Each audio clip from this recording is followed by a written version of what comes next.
Hi అండి, అందరికీ నమస్కారం. Welcome to Teju kitchen recipes. ఈరోజు సింపుల్గా చాలా టేస్టీగా ఉండే Avakaya egg fried rice recipe అండి. కేవలం 2 మినిట్స్లో ప్రిపేర్ చేసుకోవచ్చు. ఇంట్లో కూరగాయలు లేనప్పుడు ఇలా ట్రై చేయండి. చాలా ఇష్టంగా తింటారండి పిల్లలు కూడా. బిర్యానీని తలదన్నేలా ఉంటుంది టేస్ట్. వేడివేడిగా సర్వ్ చేసుకుంటే చాలా రుచిగా ఉంటుందండి. వర్షాకాలంలో బయట వర్షం పడుతుంటే వేడివేడిగా స్పైసీగా తినాలనిపించినప్పుడు ఇలా 2 మినిట్స్లో ఆవకాయ ఎగ్ ఫ్రైడ్ రైస్ ట్రై చేయండి. చాలా టేస్టీగా ఉంటుందండి.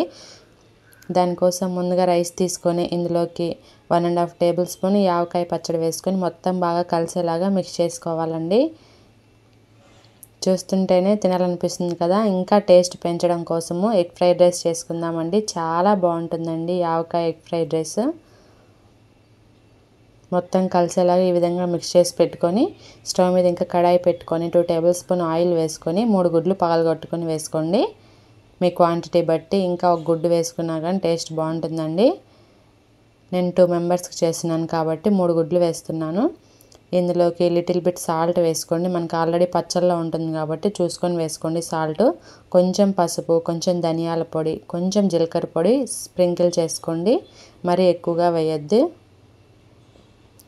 స్టవ్ సిమ్లో పెట్టుకొని ఫ్రై చేసుకోండి. వెంటనే కదిలించకుండా మరీ చిన్న ముక్కలా కాకుండా పెద్ద ముక్కలుగా ఉండేలాగా ఫ్రై చేసుకోండి. ఈ గుడ్డు ముక్కలు అనేవి చూడండి, ఈ విధంగా పెద్ద ముక్కలుగా ఉండేలాగా ఫ్రై చేసుకోవాలండి.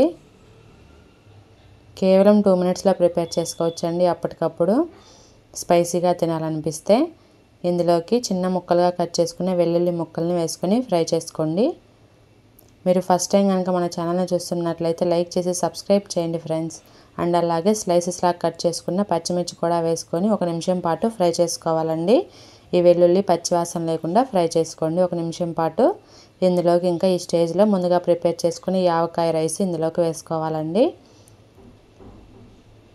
స్టవ్ సిమ్లో పెట్టుకొని ప్రిపేర్ చేసుకోండి. చక్కగా ఫ్రై అవుతుంది.